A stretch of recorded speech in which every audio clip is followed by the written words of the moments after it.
everyone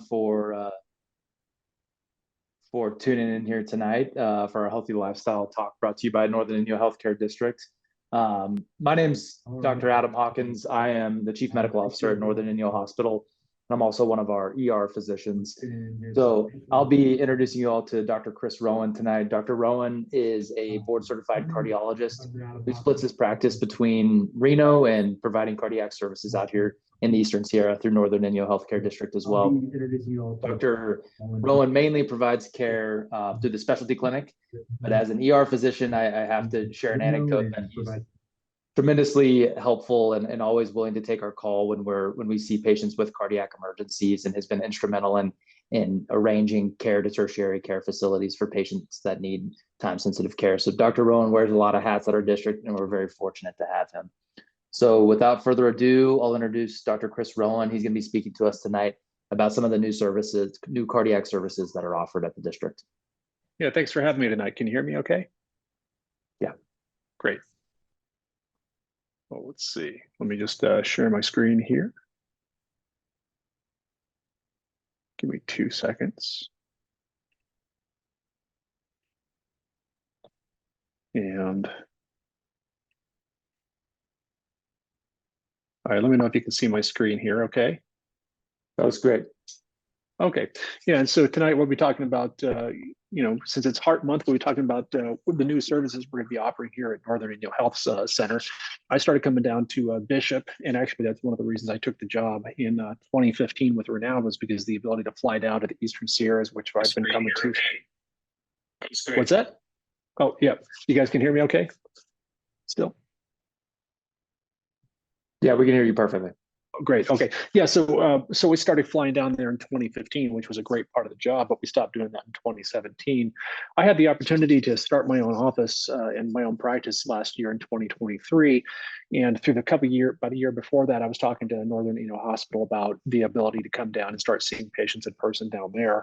And in August of 2023, we started seeing patients in the specialty clinic there, and have been going since then. We've been doing, EKGs. We're going to start doing pacemaker interrogations, loop recorders, calcium scoring, TTEs, along with many of the disease processes that normally would need to be managed in a large major city like Reno or Bakersfield or Fresno. We can now do locally to reduce the travel burden on the patients, because a lot of the patients, as everyone knows, really, it's a long drive. It's 3.5 hours to Reno. It's 3 or 4 to Bakersfield and Fresno. So again, the services we currently offer is things like echocardiography, nuclear stress testing, exercise stress testing, EKGs, but now we're adding the ability to see patients in the office, TEEs, which stands for transesophageal echocardiograms, which we'll show some examples of later on, loop recorders, pacemakers, and clinical pacemaker interrogation, which is different than the box you may have next to your bed. And then the newer things we've added to the service line, which is CT calcium scoring, which is a great risk prediction tool that we have.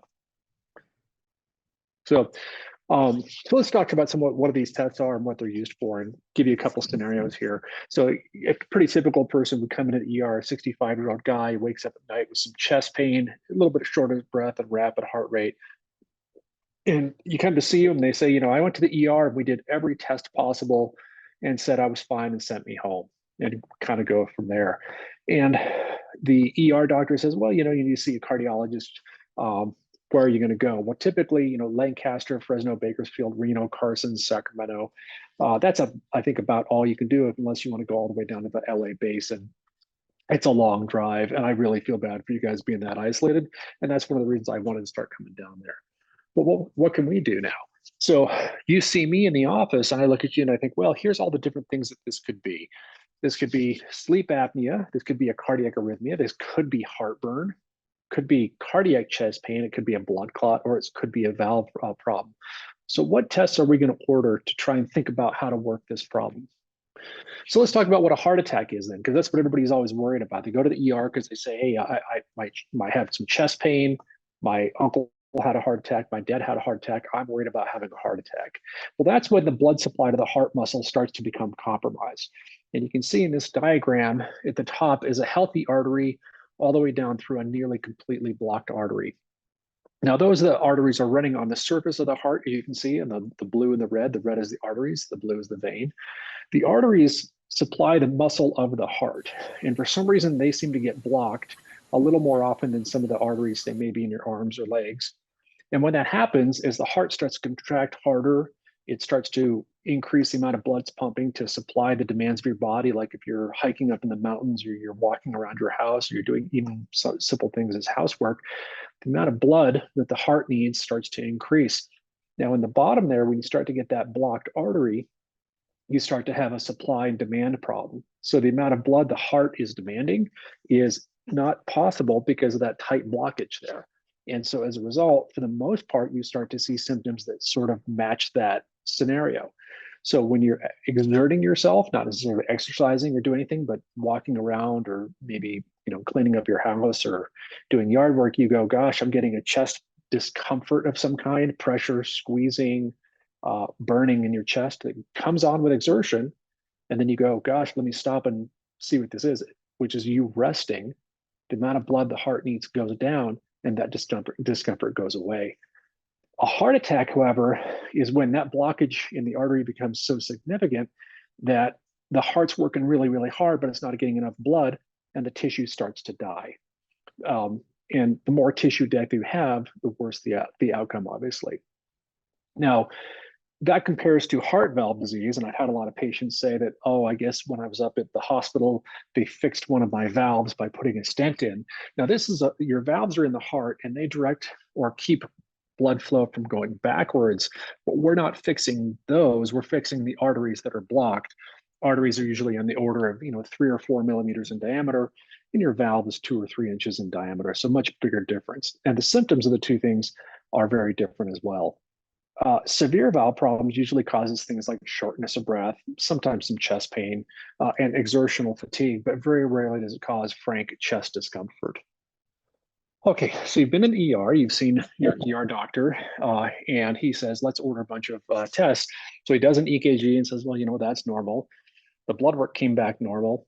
And so we have to ask, what is the EKG used for and what's it diagnosing? So what we're using it for in the ER is to diagnose whether or not your rhythm is normal, to diagnose whether or not you have what's called a STEMI, which is the equivalent of a major, major heart attack. Now, if you're having a major heart attack, it's not subtle. So if you're in the ER, laying there comfortably, waiting for your blood work to come back, the answer is you haven't had one of these. The EKG diagnoses this almost instantaneously. And then an NSTEMI given by ST depression is fairly obvious as well. So simply by the merit of the fact that your EKG is normal doesn't necessarily rule out that you have a heart problem. It just means we're using it to say you don't have one of these really, really high risk problems by which you need to be flown out by an airplane in the next 5 minutes. And here's an example of one of those STEMIs. So on the top right is kind of a normal EKG pattern. And then on the bottom, you see all these little things that are very, very strange in appearance. And if you can see my arrow pointing to these, over here in what's called V1 through V3, you see these big, tall, what we call tombstone ST segments, which are different than the other ones. And you look at this and sort of your first year of medical school, maybe your second, you learn to diagnose this. So any second or third year medical student could look at this and say, yeah, you're having a major heart attack and you need something done right away. Now, the options in the ER, should you have this, is if you're more than 120 minutes from the moment you see the first paramedic or you walk in the ER, if it's going to be more than 120 minutes from that first medical contact to having a stent placed in a cath lab, such as Reno, Fresno, Southern California, if it's greater than 120 minutes, it's recommended that you get the clot busting drug to try and break up a blood clot that's causing your heart attack. Now, unfortunately, the success rate on that is only about 50 to 60% of the time. Does that actually work? When it does work, it's very effective, but a lot of times it doesn't. And I have had quite a few patients who've gotten that drug, and then they arrive in the emergency room in Reno, and lo and behold, it's coming right back after 2 hours in the air. Nothing special about being in the air there, but there's a recurrence rate as well. And so once you get to Reno, we're going to go ahead and take you to the cath lab, and we're going to try and see if you need a stent or any interventional procedure done right then at that time. But that's a STEMI. This is the big emergency. And again, not subtle. Okay, an NSTEMI is characterized by these small changes in EKG. usually from a blocked artery that's not 100% blocked. And again, as an indication for an urgent intervention, but not emergent, meaning doesn't need to be done in the next 90 minutes, but should be done probably the next day safely. And then everything else that doesn't cause significant EKG changes is still can be a blocked artery, like an 80% blocked artery, a 70% blocked artery, and we simply haven't captured it on the EKG. An EKG, like you see here, is a snapshot of probably 10 or 15 seconds of your heart's activity. If you don't have chest pain at the time of the EKG, it's probably going to be normal. Okay, but that doesn't mean nothing's wrong. It just means we've further risk stratified you to a lower risk scenario. You haven't had a STEMI, you haven't had an NSTEMI. And so now we go, okay, let's think about the next step in this chain. Look at some blood work and possibly some further testing. And so again, a normal EKG doesn't rule out a partially blocked artery. It does make it less likely, but it risk stratifies you to a lower risk category so that we can safely stop and think about what we're doing here. Okay, so we get the blood work back. We're looking at in your blood work for a breakdown product of your heart muscle called troponin. Troponin is an enzyme, actually protein, excuse me, present in muscle tissue, most commonly in cardiac muscle tissue, but it is in very low levels in the skeletal muscle. And we look at that to see if there's any released there. Now, it's not the only cause of its release. If you go run a marathon, your troponin will be slightly high. If you have kidney disease, it might be higher. If you had an arrhythmia, it might be higher. So we're trying to put this whole scenario together and say, what could have caused all of this chest pain in the troponin? Now, again, in this scenario, let's say your EKG is normal, your troponin is normal. That doesn't mean you didn't have anything wrong. It just means you haven't had a heart attack. You could still have a blocked artery. And I reinforce this point because a lot of patients who I see say, no one can figure out what was wrong with me. And I think that's a misinterpretation of what it is we're doing. What we're trying to do is check boxes off and say, are you at imminent risk of death? No. Are you high risk for death in the next 24 to 48 hours? No. Okay, so let's then order more tests to figure this out. But at this point, we can start to use some of our risk stratification tools to figure out what could be going on. Now, there's 3 major risk scores. They all are basically variations on the same thing. When I was in medical school, the big one being used was called the TIMI score, and then they came out with what's called the GRACE score. And then when I was in fellowship, the HEART score was more commonly used. And what we're doing is we're trying to put your scenario together in terms of your age, your risk factors, the story of your chest pain to figure out what is your overall risk of, if for some reason they pick 30 days, there's nothing special about that time point, but we'll be picking like a 30-day endpoint to say, okay, if we were to send you home at this point, what is the 30-day risk of having a bad event, like a major heart attack that we might miss? What we're trying to do is we're trying to risk stratify you so that we can identify the people who really will benefit from inpatient stay and further testing and send the people home who can just get this done over the next 3-4 days as an outpatient. And, having done this job for quite a few years, what I hate seeing for patients is they get admitted to the hospital, they're low risk, and somebody says, no, we have to keep them. Now, this happened to me one time when I was at Renown before, and by no fault of anybody's own. It was a 3-day weekend. Monday was a holiday, so Saturday, Sunday, Monday off, and this patient got admitted on a Friday night. Now, because of all the testing and a weekend and a holiday, this patient was not able to get anything done until about Tuesday. So they had a 4-day hospital stay to do a bunch of testing that could have been done as an outpatient. So they basically just sat around, watched TV, and ate really bad hospital food for 4 days for not a lot of good reasons.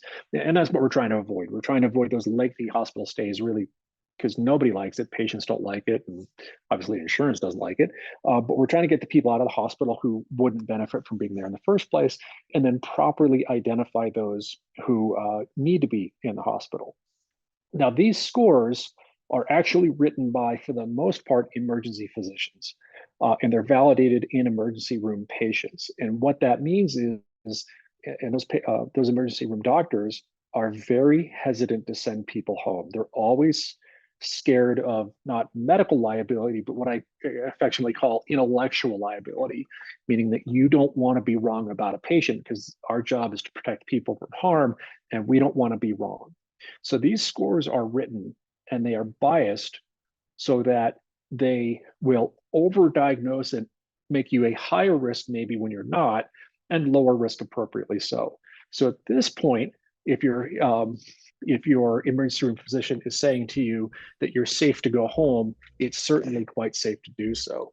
And let's see. Sorry, I was just looking to see if there was any questions there. Okay, so that's my reinforcement there. A TIMI score is based upon a lot of clinical risk factors. So heart attacks, the biggest risk factor for a heart attack, if I were to ask that to the general public, I'd probably hear things like overweight, high cholesterol, smoking. But the big risk factor we're not talking about is the number of birthdays you've had. Heart attacks happen to people as we get older. They don't happen to 20-year-olds. They do, but they're incredibly rare, really, really rare. You have to have a genetic lipid metabolism problem or something going on to have a heart attack at that age. We do see them, but they're really, really rare.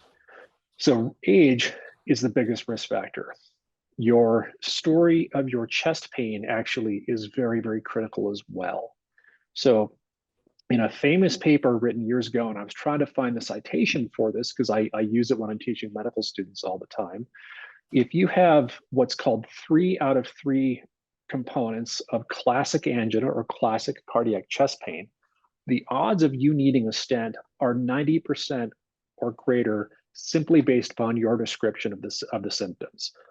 So as patients, I always listen to the kind of what they complain about, because if you listen to that, there's a real story to be had there about frustration and stuff. But patients are saying, God, I don't want to repeat the same story I've told 100 different doctors. And unfortunately, for a lot of this stuff, the story dictates the treatment. Because if you have those 3 out of 3 components, I don't want to put you through a stress test because I'm more worried that the stress test is going to tell me that it's falsely negative or that the stress test is negative. And in that scenario, I probably wouldn't believe it. So for example, and this actually happened to my dad, this kind of became the inspiration for why I wanted to become a cardiologist, because I didn't want to see people go through this again. My dad was in his late 60s, heavy smoker, high cholesterol, and he had absolutely classic chest pain. And he went to the ER, and then they sent him home.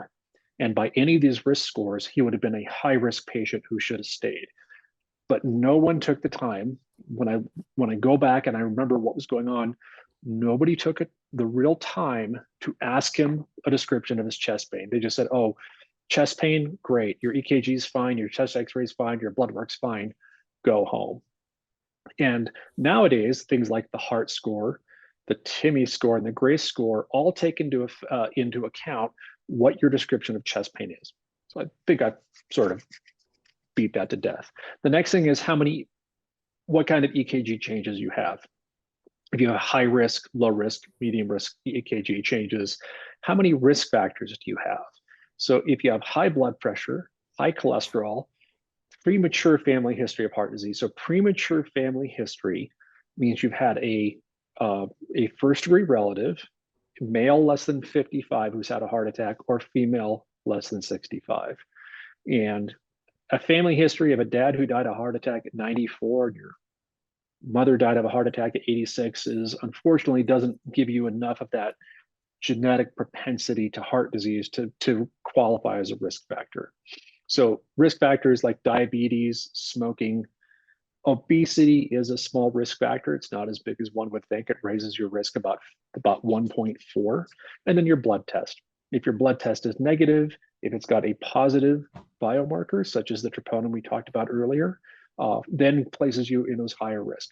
So to have 0 to 3 points in this first one called the heart score, you have to have almost nothing wrong with you. You have to be young, no risk factors, no EKG changes, and no blood tests.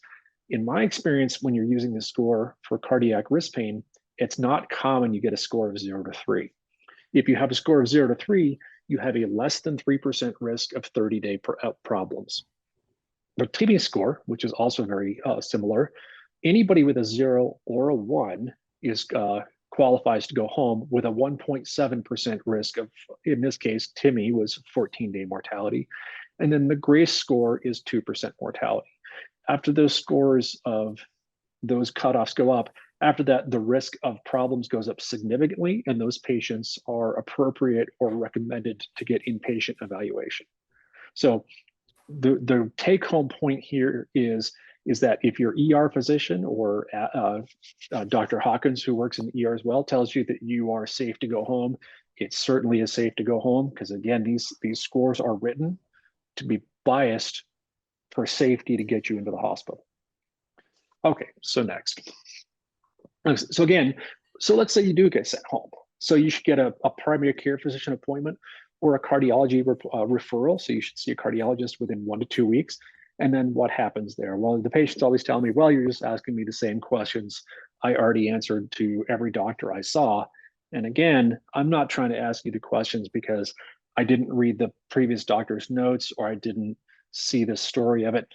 I'm trying to get a gauge for what your symptoms are so I can figure out, do you have typical, atypical, or non-cardiac chest pain? So as an example, someone who says that I walked across the room and I got squeezing chest pain that radiates down my arm, makes me short of breath, and it makes me feel nauseous, and it lasts for about 5 or 10 minutes, and it goes away when I rest or if I take some of my friend's nitro. That's an absolutely classic description of cardiac chest pain, and that patient's going to go straight to the cath lab. I am not going to bother doing any stress testing whatsoever. Whereas on the other instances, patients will say, I'm sitting there, I'll get a sharp stabbing pain in my chest lasting 1 to 2 seconds. It doesn't come on with exertion. It doesn't go away with rest. It happens 2 to 3 times a day. That story is extremely low risk chest pain and probably not even the heart. So that's why we're asking you the questions that you've already answered. Unfortunately, that's really, really key for us. And that's why we're always probing to get a little more information out of that. Now, again, if you have all 3 classic symptoms, your odds are 90% or greater. Okay. And that's because of that supply demand issue, right? So if your heart is demanding a lot of blood flow and that artery is blocked, then the pain you get will come on when you exert yourself in some sort of way. Exertion meaning activity, doesn't have to be going to the gym. It doesn't have to be climbing a mountain. It can be as simple as climbing up a inclined driveway to get your mail.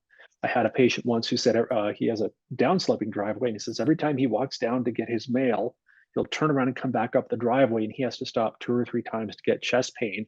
And of course, he gives that very classic description of chest pain. But again, it's got that component of the heart demanding more blood flow and the supply being cut off by a blocked artery. Okay. Again, reinforce this over and over again. Classic symptoms greater than 90% that you have a blocked artery, and no stress test is indicated in those patients. Now, a lot of patients will sort of ask me, well, can't we just do one anyway? And we'll have a discussion and I'll say, okay, what are we going to do with the results? Because there's 2 possible outcomes of a stress test, and they're not perfect. Some stress tests can be as accurate as 70%, meaning 1 out of 3 people will have a negative stress test when in reality they have something wrong. So, I guess using the analogy of my father is an engineer, and he's very numbers based. So to him, a test is right or it's wrong, but there's nothing in between. And so when I talk to him about the results of a stress test, he goes, well, the stress test was normal, right? And I go, right. What would be the odds of this giving you the incorrect result? And he goes, oh, less than 1 in 10,000. And I go, no, it's about 1 in 3 in the wrong scenario. So that's where you have to really, really think about what you think the issue is and what test are you going to order. So going back to that stress test, if you do the stress test, if it's positive, you need to go to the cath lab and have an angiogram done to see if you need a stent. Okay, so the stress test didn't help us there because the symptoms already told us we need to go straight to cath lab anyway. And with enough risk factors and a good enough story, if your stress test is negative, I don't know that I believe the results, because a greater than 90% odds of something, and then you order a test that can be 1 out of 3 wrong, which one are you going to believe? Then patients will also ask, well, what if the stress test was negative? Should we order another one? And that brings up another conundrum. Well, if the next stress test is positive, which one do we believe? Do we believe the first one or the second one, or do we believe the second one and not the first one? And the answer to that is, I have no idea. That's convoluting the problem and really kicking the can down the kicking the curb down the can down the curb. Excuse me. Now, going to the other scenario, if you only have one of three of those symptoms, your odds of needing a stent are less than 10%. So now you're very, very low risk of needing a stent. Now a stress test is indicated, because if your stress test is negative, the odds that you have a false positive are less than 1 in about 500. So the stress test is very, very powerful in that low risk probability to definitively rule out a blocked artery in you. So that's where we're kind of thinking about you as a patient. Okay, so we send you for a stress test. There's two types of stress tests we can do. We can put you on a treadmill, or we can give you a chemical stress test. The chemical stress test is an infusion of a drug that lasts about 1 to 2 minutes. It causes the arteries of your heart to dilate, bringing in more blood flow to the heart. And in that case, right after that, we give you a tracer that's a very short-acting nuclear dye that goes specifically to the heart muscle. And then we look at you with a camera to see where that went. And if we see areas where suddenly that nuclear tracer didn't go, we say, oh, there's probably a blockage there. And therefore you need a cath or possibly an angiogram to see if you need a stent placed. So they're very, very good tests. And the chemical stress test is an important one to bring out, because most of my patients who are coming in for some reason either have COPD, bad back, bad knees, bad hips. They can't walk or exert themselves to the level that you need to get yourself on a treadmill. Now, a straight treadmill test is a great test for ruling out disease, specifically coronary disease. And in those patients, if you can get through about 6 minutes on the treadmill, your odds of having a blocked artery are less than 1%. So treadmills are really, really good, because that amount of exercise activity you get gives you so much prognostic information. You could almost tell them right away that you're doing fine. And for a lot of patients I have who hike in the Sierras, and they're very active, like most people in the Owens Valley, if you can hike in the Sierras without symptoms, you're low risk by default. And patients will often ask me, well, shouldn't I get a stress test anyway? And I'll say, well, when you go for a hike, you're kind of doing it already. The only difference is your copayment. Your hike is free, and your insurance is going to charge you 20% to do a treadmill test that you've already been doing every single day. So those are the two kind of stress tests we can do, and we do them both commonly. I don't have a preference, and they are safe to do. A lot of people don't like the chemical stress test because the stress agent that we give can cause sometimes some shortness of breath, dizziness. As soon as the chemical hits your lungs, it activates some receptors in your lungs that make you feel like you can't breathe for about 20 to 30 seconds. So people feel acute onset of shortness of breath. And I warn them of this because it's transient. It's simply a sensation. It has nothing to do with your actual breathing. It just makes you feel that way for a few seconds while the drug is working. And then it just kind of goes away very, very quickly. But warn people about that, because otherwise they're gonna say, oh my God, and sometimes have panic attacks over this. And you watch the oxygen level on their pulse oximeter on their finger their entire time. It's completely normal. The blood flow is normal. Everything's normal. It's literally just a sensation. Very uncomfortable sensation, but nothing harmful about it at all. The risk of a chemical stress test is less than 1 in 10,000 chance of any significant problem. I think it's less than that actually, but 1 in 10,000 is a number I remember from fellowship. Okay. So again, how good is my stress test that we're going to do? Well, in the wrong context, it's very good at ruling out the disease, but not at ruling it in. And this is a strange concept from an epidemiologic standpoint to explain to people, is that a lot of your tests can't do two things in one. They can't tell you you do have it accurately, at the same time they tell you you don't. They're often very good for one of those two things only. And if I wanted to bore you with my math degree, I could do all the mathematics to show you why that's true, but nobody wants to do that on a Thursday night. It's almost 6 o'clock at night. So a lot of the tests are good at saying you don't have it, but can't tell you you do, or can tell you they do have it, but can't tell you you don't. Okay. So next thing they do, in the ER or the hospital, wherever you go, they do an echocardiogram, which was normal. So in this scenario, we're talking about a patient who comes in with chest pain, and they're frustrated because now the EKG is normal, their blood work is normal, and now they're getting an echocardiogram, which was also normal. So 3 normal tests. And then the frustration will set in, and gosh, no one can figure out what is wrong with me. Well, that's not entirely true. What we're doing is ruling out certain things along the way to make sure that that's not part of the process. Now, an echocardiogram is simply an ultrasound of your heart. It's taking 2 and 3-dimensional pictures of your heart valves, the size of your heart, the function of your heart, to make sure that some other process isn't going on here. We can look at the amount of fluid you have around your heart. Sometimes fluid that's too much, a disease called pericarditis, can cause chest pain. Sometimes it can even mimic the STEMI we've seen before. But a normal echocardiogram is 90% accurate or greater if it's normal, to rule out blocked artery if you have symptoms at the time of the test. But if you're not having any symptoms at the time of the test, you can't rule out a blocked artery. But what we are using it for is to say this patient doesn't have heart failure because their heart function is normal. Their valves are functioning normally. There's no anatomic problems with the heart where maybe one of the chambers is connected to another chamber incorrectly that was never picked up before. So each of these tests we do along the way is answering a very specific question to rule out certain things that we're looking for.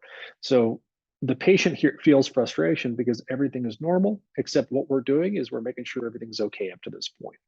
Okay, so an angiogram, that's the next big test to talk about. Now, unfortunately, that's a pretty big test. We don't do them in Northern Inyo. We do them back in Reno. We do them in Carson City. We do them down south. And sometimes we just have to say flat out, let's do an angiogram, because the chemical stress test, the treadmill exercise stress test, or any version of a stress test is about 50% predictive of having a heart problem, or 50% negative. And I simply look at it sometimes and say, I can't tell you if this is a false positive or true positive, but I can tell you we need an answer. Now, if we've gotten to this point, the reassuring part about this here is that you're very low risk for problems in the next couple of days. If it's an emergency, you're going to be transported to a center that can do this right away. And here's what an angiogram might look like. This is a pretty typical one that we've done before. This has to be done at a hospital that does have full cardiac services. Sometimes you need to stay the night afterwards because we are going to put you to sleep for this, or at least make you mostly sedate for this. A lot of patients don't remember any of it. And the funny thing is, I'll talk to the patients afterwards and they'll say, do you remember me talking to you about the results of the test? And they go, no, nobody talked to me. And I'll say, yeah, I talked to you for 20 minutes, but the drugs, you just don't remember any of it because you were very, very heavily drugged, and, good for you. But they'll not remember this. And you can see the 2 white arrows here. This is an angiogram of what's called the right coronary artery coming in. And you can see a very significant 90% or greater blockage right there. And then the other white arrow is another significant blockage. There's a little bit of more art to this than science. Medical students will ask me, well, don't you only ever stent something that's 70% or greater, or 80% or greater, or 90%? And I'll show them a picture like this and say, what percent blocked artery is this? And one medical student will say 95, and the other will say 90. And I'll kind of say dismissively, I don't care, maybe it's 90, maybe it's 95, but this patient has classic chest pain, and this is clearly the cause of it. So we're going to stent it no matter what we do. So, the actual percent of blockage isn't that important. What's important is symptoms match the diagnosis, which matches the problem in the testing, and then you fix this and the symptoms go away. You have your answer. This is a great example of an angiogram of somebody who needed a stent, likely got one shortly after this picture was taken. Nowadays, for low risk stuff like this, you actually might go home the same day. And the last 10 years in this work has shown that it's very safe to send people home. You don't have to admit them to the hospital for the night, and then have them sit around all day long the next day waiting to be discharged. Oftentimes, if you do qualify to be discharged on the same day, we may keep you overnight if your case is started pretty late in the day, because as we said earlier about the sedation, if you get too much sedation, we don't want to send you off into the wild the wild world at 9 o'clock at night in the middle of Reno when you're from the Owens Valley and say, good luck finding a hotel or even going home at that time of night. We'll just admit you for safety and keep you overnight. But a lot of patients, probably 70% of patients now qualify for early discharge. If this was a heart attack, however, we'd keep you overnight to do a bunch of testing the next day to make sure, echocardiogram to show that your function is normal, look at your valves, make sure that you're stable on your medications. Okay, so this sort of takes you through a typical scenario of chest pain in the ER. Now, oftentimes we simply can't identify the cause after we've gone through all the testing. And at this point in the office, patients may come back and say, well, what is it that's causing my symptoms? And rather than make up an answer, I'll simply say, I really don't know. I really can't tell you what's causing it, but I can tell you two things. Number one, it's not your heart. And number two, it's probably nothing to worry about because we've tested you for all the high risk, worrisome stuff.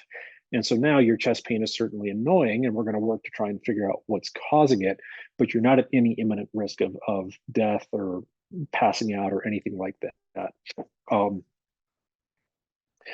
Other services that we are offering now at the Northern Inyo Hospital, full clinical services. We can do transesophageal echocardiograms now, loop recorders, pacemakers, and clinical pacemaker evaluations. And the hospital is now offering a CT coronary calcium score.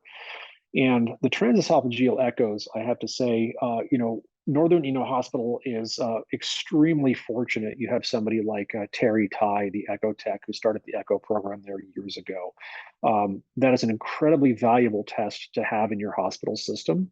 A lot of rural hospitals don't have anything like that whatsoever.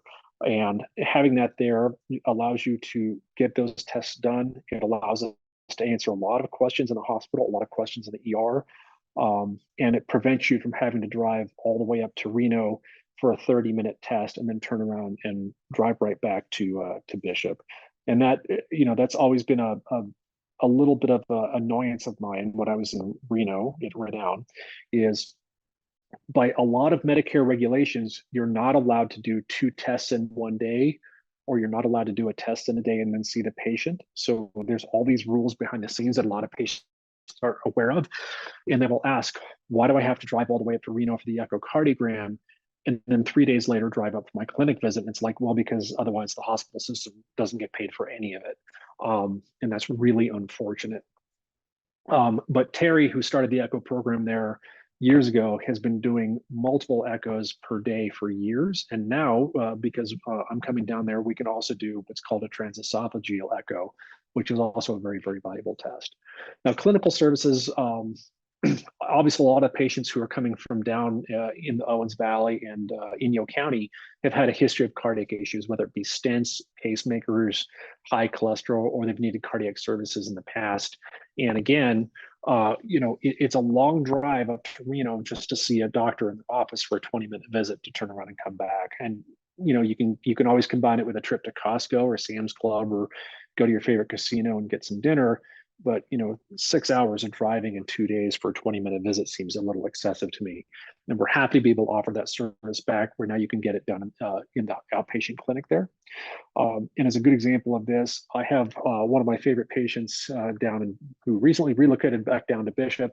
When he had very, very severe heart failure, when he first got out of Stanford Hospital, I think it was, I used to see him about every week to 2 weeks in Reno because he needed to be seen that often to stabilize him and get him better.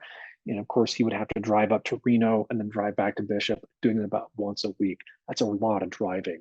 I drive down there occasionally when the weather's bad, and doing that once a week would certainly get for a 20-minute visit would certainly get to me. Okay. So we can see patients in the outpatient clinic. We can order all sorts of tests that we can perform locally. And we also have a great referral base of primary care physicians at Northern Inyo Hospital and dedicated technicians. And, this is something that a lot of people in their area don't really realize, is that the Bishop area is a great place to live. And a lot of young people want to live there. There's the mountains, mountain biking, skiing, hiking, climbing. So a lot of young people want to come to the area for their career, whether or not be nurses,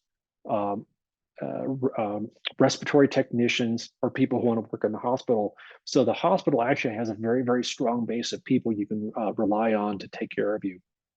From your echosonographer, your x-ray people, your hospitalists, people like Dr. Hawkins, you get some pretty good people working there. And I've always been impressed by who you've been able to recruit, and I'm happy to be part of them now. So a TE, what is a transesophageal echocardiogram, and what do we use that for?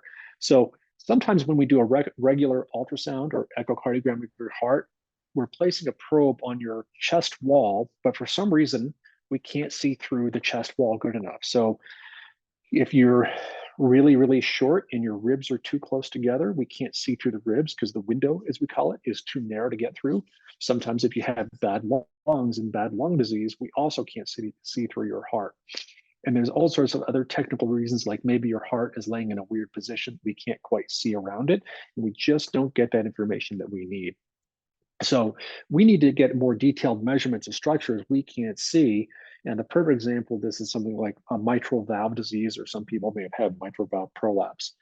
In this picture, you see where the heart is sitting, and sitting right behind it is your throat or your esophagus. Now, what we can do is we can bring you into the hospital. We can have anesthesia, put you to sleep for about 15 minutes. That's about as long as it takes.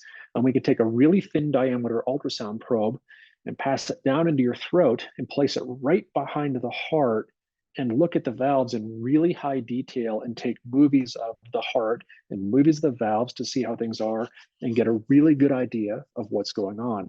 And through some very fancy mathematics and equations, we can calculate your blood flow. We can calculate how many liters per minute of blood is flowing through your heart, what the pressures are, what the differences between pressures in the chambers, and if your valves are leaking, how many milliliters of blood are leaking in different directions. So here's an example of a transthoracic echocardiogram, one where we take the pictures through the chest wall and looking at the valves, which are these two big round chambers with the lines across them. That's the left and right atrium. And the chambers above them are the ventricles, and these little white lines across them are the valves. Now, that's about as good as detail as I can get looking at those valves, and take a real close look at that and go, these are my heart valves. Now, as a cardiologist, I can't really look at them and say why I think those are failing. I can't tell you if they're repairable. I can't tell you much about them whatsoever. So look at that, and then look at this. This is a three-dimensional transesophageal echocardiogram. Obviously, a night and day difference in the resolution of those two things. And you can see on the upper right is a three-dimensional picture of that mitral valve. And you can look at that and say directly, I can look at that and say, I can repair this, or does this need to be replaced? I can do the quantification or measure how much blood flow between chambers is happening. I get very, very accurate measurements of what's going on inside someone's heart by doing this procedure. And we can now do that at Northern Inyo Hospital, which is great because, again, this is a 20-minute procedure from start to finish. From the time you leave the anesthesia pre-op to the time you go back might be 45 minutes to an hour, but the actual procedure time is about 20 minutes.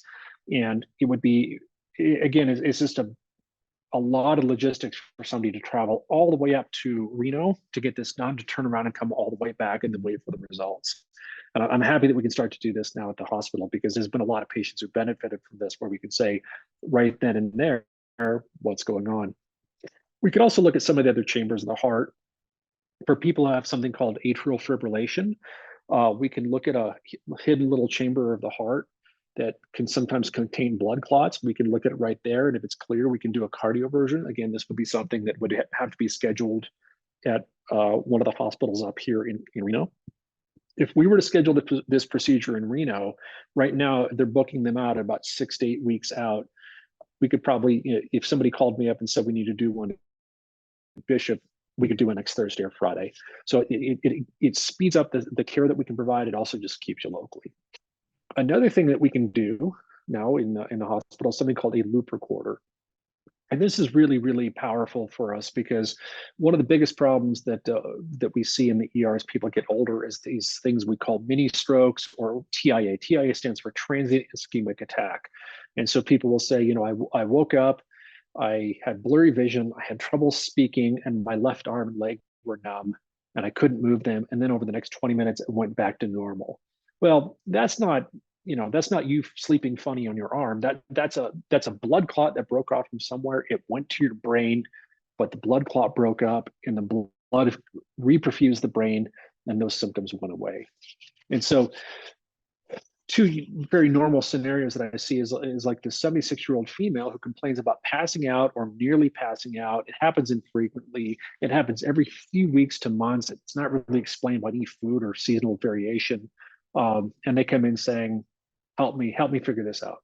Or, somebody who comes in and says, 64-year-old male, they occasionally feel their heart beating irregularly, and they had a mini stroke 3 months ago and went away, and they were seen in the ER and nothing was found to be wrong with them. So what do we do now?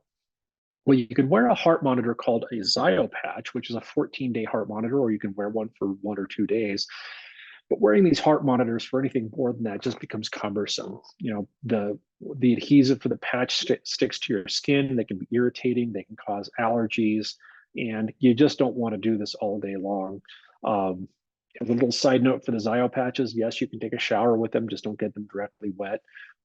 That's my favorite question when people wear them. 14 days for a heart monitor. Yeah, I don't want to tell you for 14 days don't shower or bathe, because then we don't want to see you back until after that's done.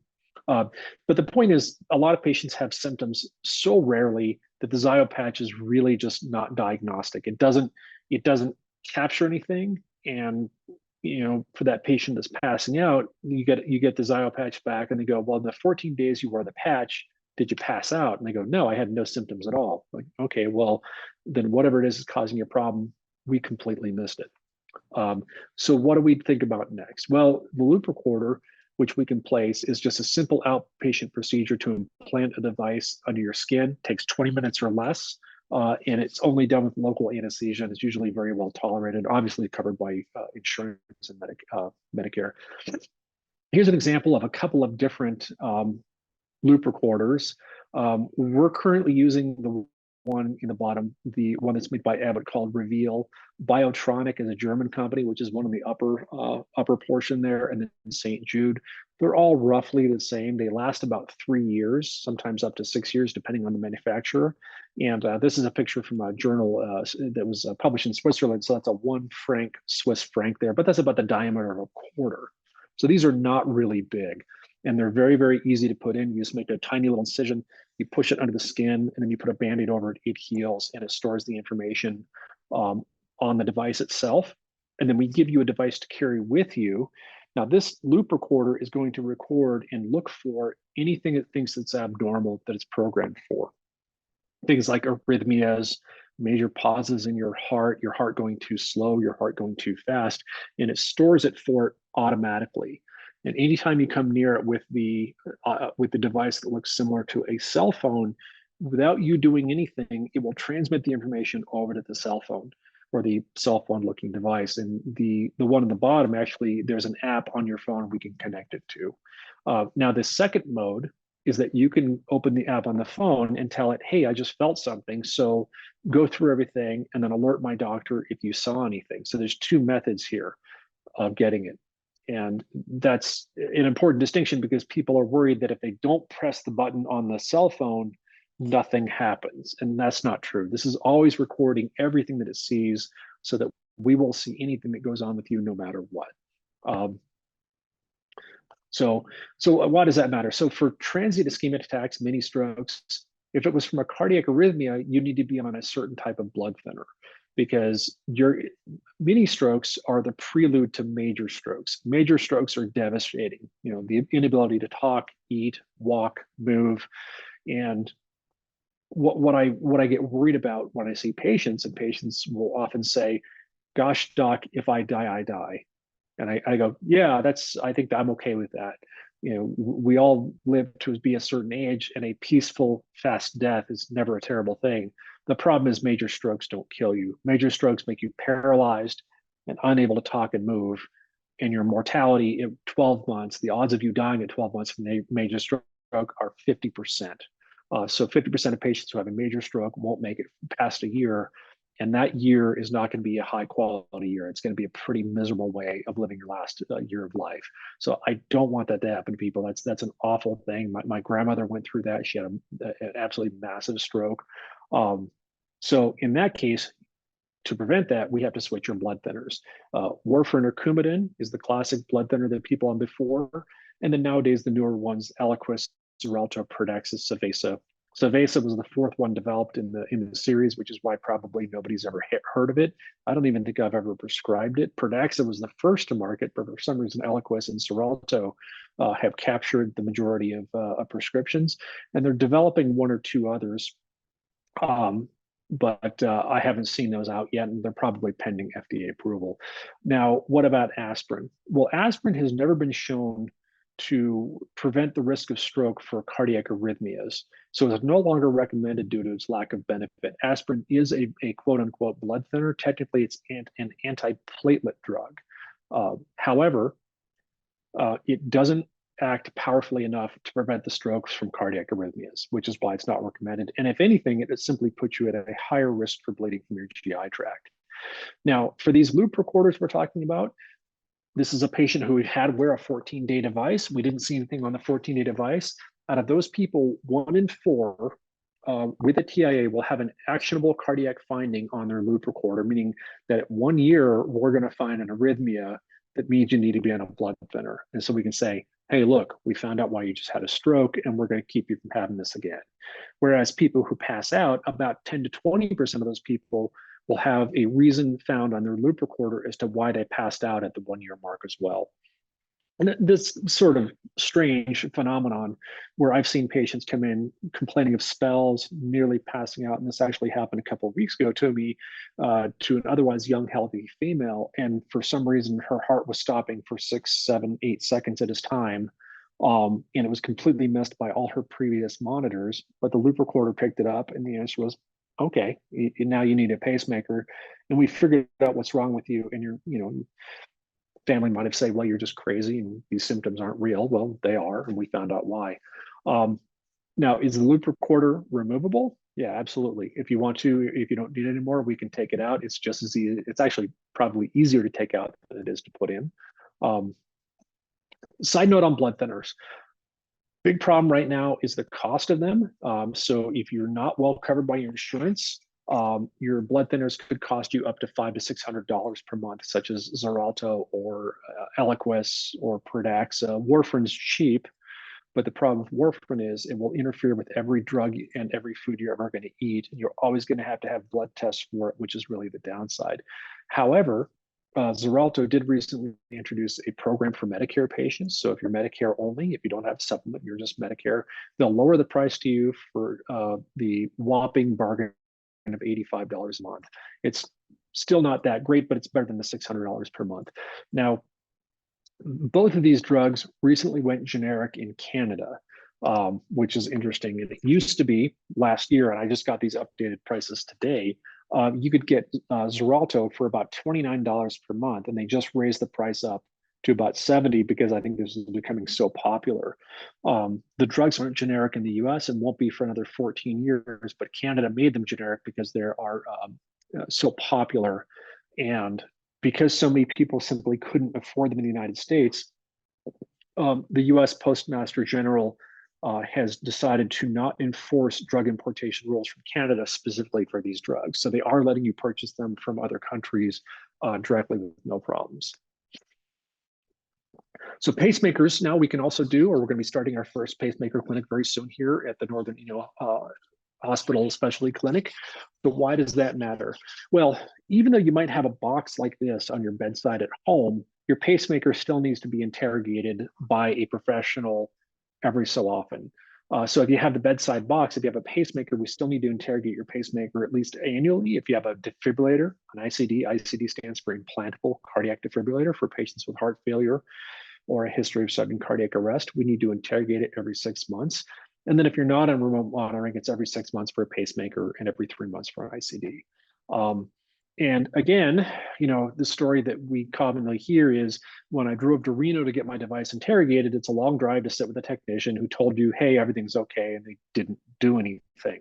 Well, during an inpatient evaluation of your pacemaker, we're able to run a lot of diagnostic tests that can't be done remotely. So we're always trying to maximize the battery life of your pacemaker. And the pacemaker leads are putting out very, very small voltages of electricity to make your heart start its beat by itself. So a lot of times the amount of voltage it's putting out is on the order of 0.3 millivolts or 0.2 millivolts or 0.4. And we're always running checks where we do what's called a capture threshold check and all these different checks in the device to see if we can lower that voltage as much as possible, as safely as possible with a safety backup to maximize your battery life. So we don't replace your pacemaker every 5 years. We're doing it every 15 years or every 7 years or whatever it may be for you. For an implantable cardiac defibrillator, we're checking charging times for the defibrillator. We're programming some of the things called ATP, which is anti-tachycardial pacing, which is a way to get people out of certain arrhythmias without shocking them.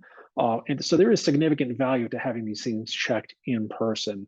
And this is going to be starting hopefully within the next month at Northern Inyo Hospital. So now you don't have to travel, but it definitely should be done in person at least every 6 to 12 months, as we outlined before, because there's so much more we do when we're live with you with that pacemaker interrogator. We don't bore you with all the technical descriptions of what we're doing, but pacemakers are actually fairly sophisticated pieces of electronics, and they're only getting that much more sophisticated. The more sophisticated they get, the less that can be transmitted by that box at your bedside. And then the final thing that I find interesting for me from a research standpoint is calcium scoring, or CT calcium scoring, that we're offering here at Northern Inyo Hospital. This is one of my favorite tests, and I've been doing research on calcium scoring since about 2009 is when I first started doing that. So what is it? It's essentially an X-ray of your heart, or specifically a CT scan of your heart, looking at only the heart and looking for plaque, an early plaque in your arteries before it becomes a blocked artery. So we're trying to capture this before you need a stent, before you need a stress test, before you need anything. This is a test of risk stratification for whether or not you need medical therapy or statins or cholesterol-lowering drugs. Or in a lot of cases, if you have a calcium score of 0, we can simply tell you, you don't need anything right now because you don't have any plaque. You're not developing any plaque at all. Now, one of the biggest risk factors for coronary disease is also its genetics. So who your parents were. And if you are one of those lucky people who has the magic parents who don't have any heart disease and no one ever did, that's great. Then you may not benefit from a statin drug. Now, most of the time when we see you in the clinic, we're checking your blood work, we're talking to you about your risk factors, and then we look at your cholesterol levels and we say, okay, based upon your cholesterol levels and a calculator we can put some information into, we would recommend a cholesterol drug, or we would not recommend a cholesterol drug. Well, sometimes you need a little bit of a tiebreaker there. And so that's what we do, is we use the calcium score to predict your risk of a heart attack above and beyond what we normally would use for traditional blood work. Calcium score is not dietary calcium. It's actually not calcium at all. It's simply got called calcium because it looks like bone on a CT scan. It's plaque within your arteries that looks white, so it gets called a calcium score. And essentially, your score is the volume of plaque that you have within the arteries of your heart. And the score correlates very, very well to your 5 and 10-year risk of MACE, which stands for major adverse cardiac events, or heart attack and sudden cardiac death. Now, this is only shown to predict part of the risk. Obviously, your risk factor is important as well, but it's a great tiebreaker for those times where patients are thinking, well, gosh, do I start a drug or not? So as an example, here's a 67-year-old girl with high blood pressure and slightly high cholesterol, and she's concerned about her cardiac risk. She's tried numerous things like diet, exercise, but her cholesterol doesn't really change all that much. And her PCP says, you know what, let's just go ahead and put you on a drug. Well, lo and behold, with a calcium score of 0, her 10-year risk of a heart attack is technically 0.3%, but it's about as close to 0 as you're ever going to get. And this recently made the cardiac guidelines about 2 years ago that if you have a score of 0, male or female, the recommendations are don't start a cholesterol drug. You don't need one. You're not going to benefit from one. So when you hear stories about cholesterol drugs and people saying, well, they just don't benefit people all that much, a lot of that is biased by people such as this who just don't really have a risk. If I'm putting you on a drug to lower your risk of a heart attack, I'm assuming you have a risk of a heart attack. And it turns out with a score of 0, you have 0 risk. So a drug to prevent 0 risk isn't going to help you. So that's why this is a great test for a lot of people, because I can tell you, you don't need a drug. Now, The only recommendation would be maybe, consider rechecking the cholesterol in 1 year, but the recommendations probably wouldn't change in another year. And I've got enough calcium score patients in my panel up here that we have these discussions about every year, which is, I did my cholesterol, it was high, so we did a calcium score. Your score was 0. I went back and saw my primary care. They checked my cholesterol, it's high. They want to put me on a cholesterol drug. What do I do? And I say, well, your calcium score was 0 12 months ago. It's not going to go from 0 to a million. It's going to go from 0 to 1 or 2. It's still going to be an extremely low risk score. So it's reasonable to just hold off. And maybe what we could do is consider repeating your CT scan in 5 years. And that's really about it. So it's a great thing to prevent drugs that people aren't going to benefit from. And it's probably one of the only times that me as a cardiologist is going to tell you don't need a drug. Stop your drug. That's kind of fun to be able to do. So here's one of the classics studies here, looking at your risk of a heart attack with your calcium score. Now on the left vertical axis there, 1.0 means you're starting with 100% of the population, and then over time, you're dropping to 75 in the bottom. So 25% of the people have dropped out. And look at the timeline along the bottom there, 10 to 12 years. These are long studies. This isn't a 1-year study. And you can see that for those patients with a score of 0 to 10, their risk is 0.6% of a heart attack at 12 years. I mean, really long way out, the risk is almost 0. And if you look at people with calcium score of 0 versus calcium score of 1, and it's not shown in this diagram here, but with a score of 0 versus 1, you can see the difference between those two groups of patients at 10 and 12 years. And the people with a score of 0 are incredibly low risk. So this really allows us to specifically tailor your medical therapy to your personal risk. And that's what I like about it. We're no longer treating you like a percent in a diagram. We're saying, here's how much plaque you really have. Here's what risk you are. The other thing that's good about having a calcium score done is now, instead of telling you about your risk, I'm telling you have coronary disease. You have subacute blockages in your arteries, maybe 10% blockages, 5% blockages, nothing that a stress test would ever pick up, nothing that you need a stress test for, but you got the problem. Now, once people do that, they're more likely to lose weight, exercise, take their medications, change their diet, and take aspirin if it's recommended. So not only does this test tell you more about risk, it changes people's lives. So here's the flip side of the calcium score, the good flip side. And I've seen this numerous times too, is, for example, here, a 53-year-old young guy comes in with a family history of coronary disease, a dad who had a heart attack at age 49, but the whole family said, well, he's overweight, he's a smoker. He also has a brother who's overweight, and he's a sedentary guy. He's a trucker who does interstate trucking, and he had a bypass at the age of 54. And everybody said, yeah, but he eats at the truck stops all the time, and he just isn't that active. His cholesterol has been mildly elevated in the past, and this calculator, ASCVD risk calculator, which we use to calculate whether or not we would recommend being on a drug, he came in at the intermediate risk of 6.4%.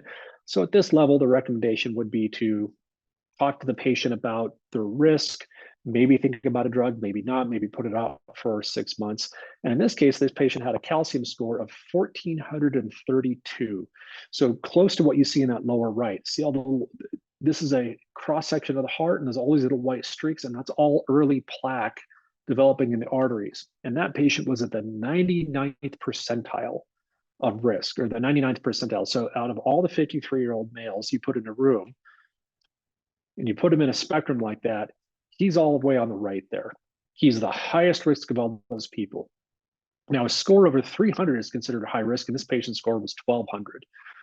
So we compare you to the population that's the same age as you, the same gender as you, the same ethnicity, and again, he came out to be the 99th percentile. So ultra high risk. And the recommendation for that patient is start a drug today.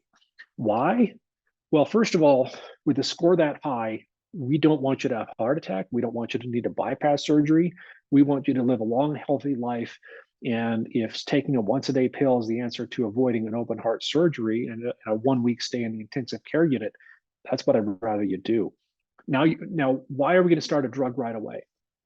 2 reasons. Number 1, your goal cholesterol level is now really, really low. So low, in fact, that the odds of you getting there by diet and exercise are really, really unlikely. I've had a few patients who've been able to do it in the past. They're fairly type A people. One of them is actually a close friend of mine that I work with and sometimes have dinner with him. And he runs the Boston Marathon. He's just very type A. And he didn't want to start on a drug. And so he came back to me and said, what do I do to my diet? I said, okay, here's what you eliminate. Pretty much as a handy rule of thumb is if it tastes good, don't eat it. And he was able to lower his cholesterol pretty intensively. And he came back to me 3 months later and he said, I can't do this. I'm not eating anything. I've eliminated literally everything in my life. And it's just not sustainable. And I said to him, yeah, no, I understand. And I figured this is where you were going to go. But don't blame yourself for the problem, because in his case, it's genetics. His family has a strong family history of high cholesterol. So blaming your diet for a problem that is not caused by your diet is a little bit incorrect, and you're sort of torturing yourself in that respect. And now I've had him on a drug for about the last 6 or 7 years, and he's been doing absolutely fine, no problems. And then we want to get your cholesterol down too low. So the cholesterol numbers we're looking at, the LDL numbers. So a lot of people still remember their total cholesterol level. The LDL cholesterol, low density lipoprotein, is the one that really is driving your risk. And I'd like to see your levels below 70 and ideally lower than 55. And if it can go lower than that, I'm happy with that. And the critique of that from patients is, well, doesn't your body need cholesterol? And the answer is, heck no, absolutely not. You do need some cholesterol to make some protein or some stuff in your cells, but you don't need to be swimming in cholesterol levels to have a healthy body. Naturally, in the animal kingdom, the normal cholesterol levels of all mammals is about half of what it is in Western Caucasians. So we consider a cholesterol level to be normal if it's less than 200. In the mammal kingdom, other than humans, normal cholesterol is less than 100 total cholesterol, half of what we are. So first of all, do we need this huge cholesterol level for a healthy life? Absolutely not. And then people say, well, isn't the brain made of fat and cholesterol? Isn't the brain need a ton of cholesterol? Well, no, it doesn't. Because first of all, you have the blood-brain barrier, and the cholesterol that's floating around in your bloodstream does not cross the blood-brain barrier into your brain. And your brain has its own pathway of making its own cholesterol, completely independent of peripheral cholesterol in your blood. So two misnomers there that people don't remember. And if you take a statin drug or a cholesterol drug, that drug also does not cross the blood-brain barrier to enter the brain to inhibit cholesterol production within your brain. So a lot of different mechanisms of physiology there are arguing against that. Furthermore, some recent studies in the last 3 to 4 years now, as a result of some newer drugs called PCSK9 inhibitors, or also called Prolia or Repatha, have clearly shown that when you achieve in some of the subgroups of people who had really, really low cholesterol levels, LDL levels under 25, which is really low, none of those patients had any evidence of any long-term downsides. Cancer, memory, Alzheimer's, nothing. They had absolutely the same rates of those things as everybody else. So no evidence of that whatsoever. In fact, the American Heart Association back in the fall of last year issued an update to their guidelines saying that if your patient's cholesterol level is very, very low, don't stop their drugs, don't dose reduce them, because there's no harm, there's no evidence of any harm whatsoever having those levels low. And there is a genetic condition that was discovered in Pennsylvania of a family with something called familial hypolipidemia. There's familial hyperlipidemia, which is high cholesterol from genetics. And these people have a genetic condition where they have almost undetectably low cholesterol levels in their body. We're talking patients who run around with total cholesterol levels of like 10. Compare that to the patients we're seeing every day. Their levels are 230, 180, 190. These people's total cholesterol levels is 10 with an LDL cholesterol of like 3 or 4. And they were found absolutely by chance through a database search. And when people try to figure out, was this a mistake that their cholesterol levels were too low, they repeated it and found out, no, in fact, they are that low and they have a genetic variant. And what they found out in these families they found these families have absolutely no long-term cardiovascular problems whatsoever, and they live to be a normal life with no other complications. So a couple different reasons why having too low cholesterol reason is just not really anything to worry about. And then recently about aspirin, there's been a discussion about whether or not a daily aspirin is needed. And of course, the answer is, well, it depends. There's never anything that's easy in life, right? I wish I could give you a black and white answer of yes, you always do it, or no, you don't. Well, what is the risk and what's the downside? Well, obviously, aspirin can cause GI bleeds and ulcers. And I've had a lot of patients who had to go to the ICU for blood transfusions because of their ulcers. And again, going back to the patient who has a calcium score of 0, if you have a calcium score of 0, your risk of a heart attack is essentially 0. So you're not going to benefit from an aspirin whatsoever. So don't take one. And this is where the overall recommendations changed recently, that was in the press a lot, saying that maybe you don't need that aspirin anymore. It was simply for this reason. It depends on your risk. It depends on your risk factors. It depends on your background. The two clear groups of patients who benefit from aspirin, absolutely, are patients who have a history of a stent or a bypass surgery, patients with peripheral vascular disease, and patients with something called lupus. Now, your calcium score, as your calcium score goes up here, you can see these patients with a calcium score of 0 all the way up through greater than 100. You see here, number needed to treat to prevent one cardiac event over 5 years. NNT is number needed to treat. Now, if your calcium score is 0, the number needed to treat with aspirin is 2,000 to prevent one heart attack. That's just way too many people to treat to ever see a benefit, and you're certainly going to see the downside of aspirin in those 2,000 people. But as the calcium score goes up, by the time you get to a high-risk patient with a high calcium score and a high FRS, FRS stands for Framingham Risk Score, that's another risk calculator to figure out risk of heart disease, then by that point, the number needed to treat is only 92. And the higher the calcium score, and by the time you're up into the calcium score over 1,000, the number needed to treat with an aspirin is like 8 patients. It's a no-brainer. And the number needed to treat with a statin or cholesterol-lowering drug is also equally low. So for those higher risk patients, absolutely aspirin, absolutely a cholesterol-lowering drug. And for the patients with no risk, certainly don't benefit from an aspirin. So a lot of questions we get on calcium scoring, I've gotten throughout the year, is should I stop my calcium supplement, or should I stop drinking milk or eating yogurt? Well, again, the calcium score is plaque in your arteries. It's not calcium. It's got absolutely nothing to do with dietary calcium. So should you stop your calcium supplement? Unrelated. Keep taking it if you want to. It's a misnomer. And I think calling it a calcium score is one of the harmful names they gave it that creates a lot of confusion as to what we're looking at. Same thing with osteoporosis. Should I stop my osteoporosis drug because that's going to raise the amount of calcium in my bones? Is that going to affect my heart? And the answer is no, it's not going to affect you whatsoever. Again, nothing related there. And then after my calcium score comes back high, do I need a stent or bypass surgery? And the answer is absolutely not. We're using your calcium score to predict your risk, not to diagnose you with a disease. So if you don't have any chest pain or any exertional symptoms that would take you to the ER, you don't need anything done about that. So absolutely not. The calcium score is used to prevent you from ever needing that, not to diagnose that you do need it. And I'll just leave it at that.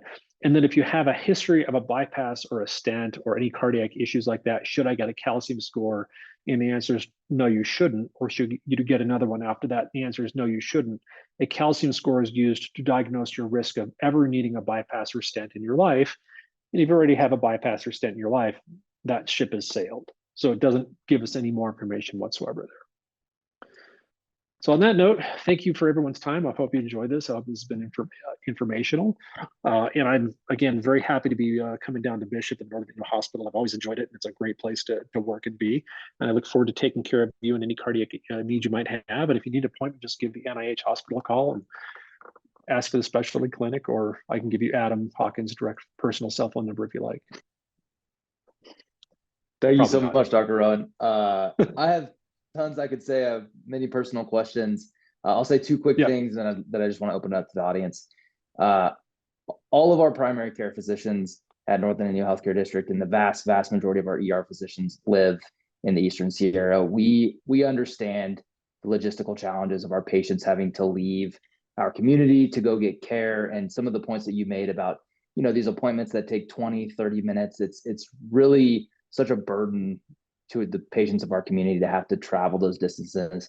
And the fact that we are able to offer services here that allow our patients to, reduce the amount of time they have to leave their community to go get that care, just to find out that they need more care. I'm so grateful that you're here, helping us keep as much as we can safely keep here locally. I can't thank you enough for that. And the other thing to echo really quick is I do want to also give a huge shout out to our echocardiogram department that's run by Terry Ty and Dr. Kamei and Dr. Hathaway. I think we broke our monthly record with the amount of echocardiograms we performed in October of last year. We have state-of-the-art equipment. Terry is a fantastic, technically skilled echocardiographer, and he's training another echocardiographer, and he's training this individual well over a year. So it's such a technical skill that we feel grateful to be able to offer, and it's done at a very, very high level.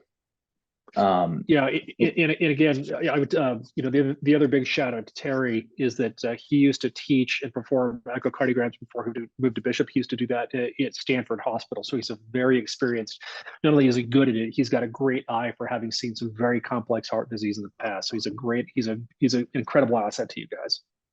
Absolutely. And with that being said, I would like to offer or open up questions from the audience for Dr. Rowan. If anyone wants to drop a question in the text, or Barb, maybe we can unmute them if they have a question that they'd like to ask Dr. Rowan.